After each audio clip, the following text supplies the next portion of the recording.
The worker shortage continues, and the list of reasons why people are not returning to work keeps growing. News 3's Madeline Parker joins us in studio to explain that one of the reasons is a lack of childcare options. Mark, much like many businesses, childcare centers and daycares were hit by the COVID-19 pandemic. But the lack of accessible daycare could be contributing to people not going back to work, especially mothers. I think I can. And she hitched herself to the little train. As many parents return to work, a new challenge arises in the midst of COVID-19.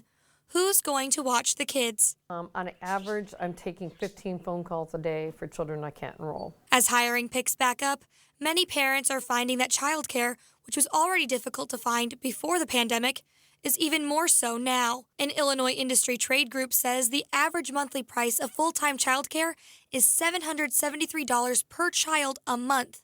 In Williamson County, it is $693 per child and can cost 40% of an average family's monthly income. At Robin's Nest in Carterville, opening more locations could be a possibility if they did not also have staffing problems themselves. I've had parents reach out to me to open new locations.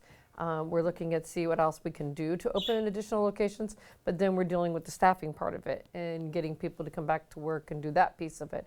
Since the beginning of the pandemic, the number of licensed child care facilities has dropped 13%, which could be contributed to their own staffing problems.